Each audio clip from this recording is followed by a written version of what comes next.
નમસ્કાર વિદ્યાર્થી મિત્રો, મુકેશ રામોલિયા ડિજિટલ એજ્યુકેશનની અંદર આપ સૌનું હાર્દિક સ્વાગત કરું છું.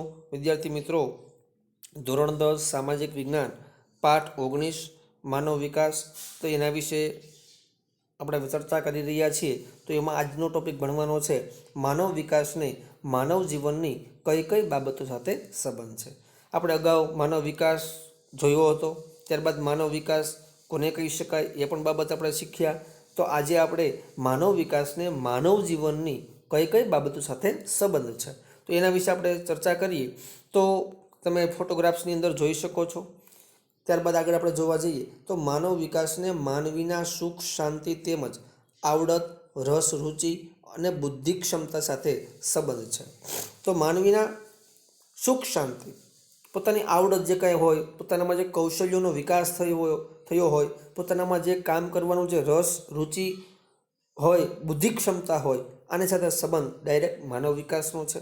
આ ઉપરાંત તંદુરસ્તી, નિરોગીપણું, સ્વાસ્થ્ય અને દીર્ઘાયુ જીવન એ પણ માનવ વિકાસની અંદર માનવ જીવન સાથેનો સંબંધ કહી શકાય. કેમ કે માણસ તંદુરસ્ત હોય, નિરોગી હોય, સ્વસ્થ હોય તો જ એ પોતાનું દીર્ઘાયુ જીવન જીવી શકે છે.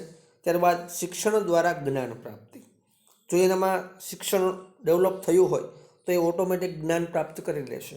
અભણ વ્યક્તિઓ પાસે જ્ઞાન હોય છે પણ શિક્ષિત વ્યક્તિ જેટલું હોતું નથી. ત્યારબાદ આર્થિક ઉપાર્જનની તકો, એટલે કે જે પોતે મૂડી રોકાણ કર્યું હોય છે કે નથી કર્યું હોતું, અથવા તો જે આર્થિક રીતે પોતે જે ઉપાર્જન એટલે કે નાણાં પ્રાપ્ત કરે છે, રોજગારી પ્રાપ્ત કરે છે, એ પણ બાબતો જોવામાં આવે છે. ત્યારબાદ ઊંચા જીવન ધોરણ માટે કુદરતી સંસાધનોની સમાન રીતે પ્રાપ્તિ. હવે ઊંચા ધોરણ લાઈફસ્ટાઈલ પોતાની જીવી હોય તો સારામાં સારું મકાન હોય, પોતાનું એક રહેવા માટે, ત્યારબાદ ફોર વ્હીલ, અલગ અલગ ચીજ વસ્તુઓ, ઘરની ભૌતિક સુખ સગવડની સાધનો, આ બધા પર્યાપ્ત રૂપ હોય છે. તો ઊંચા જીવન ધોરણ માટે કુદરતી સંસાધનોની સમાન રીતે એને પ્રાપ્તિ થવી જોઈએ. ત્યારબાદ ગુણવત્તાસભર જીવનશૈલી, પોતે હેલ્ધી ખાવા પીવાનું જોઈ શકે, પોતાના શરીરનો યોગ્ય સમયે ચેકઅપ કરાવી શકે. આ બધી બાબતો પણ માનવ વિકાસના જીવન સંબંધ સાથે જોડાયેલી છે. વ્યક્તિગત અને સામાજિક સુરક્ષા, આજનો વ્યક્તિ જે છે એ પોતે આમ જોવા જઈએ તો સુરક્ષિત નથી.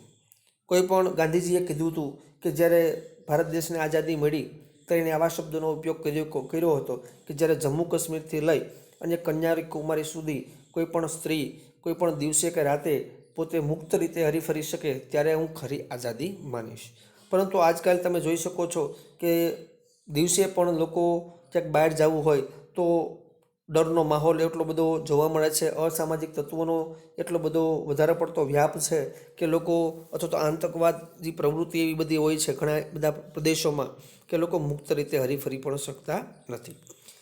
ત્યારબાદ માનવ અધિકારોનો ઉપયોગ કરવાની તકો, તો આ બધી બાબતો જે છે એ માનવ વિકાસના માનવ જીવન સાથે જોડાયેલા સંબંધોની વાત છે.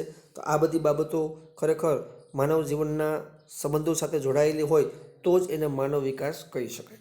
તો વિદ્યાર્થી મિત્રો, આજના આ વિડીયો લેક્ચરની અંદર આપણે અહીં સુધી રાખીશું. આગળના વિડીયો લેક્ચરને જોવા માટે તમે આ ચેનલમાં નવા હો, આ ચેનલને હજુ સુધી સબસ્ક્રાઈબ ન કરી હોય તો એને સબસ્ક્રાઈબ કરજો અને બાજુમાં બેલમાં ઓલ પ્રેસ કરી અન્ય વિદ્યાર્થીઓને શેર કરવાનું ના ભૂલતા. જો તમને કોઈ પણ આજના વિડીયો લેક્ચરની અંદર પ્રશ્ન હોય તો ખાસ વિદ્યાર્થી મિત્રો કોમેન્ટ બોક્સની અંદર લખી આપજો, જેથી તેમનું સોલ્યુશન કરી શકાય. ત્યાં સુધી રજા આપશો. જય હિન્દ, જય ભારત.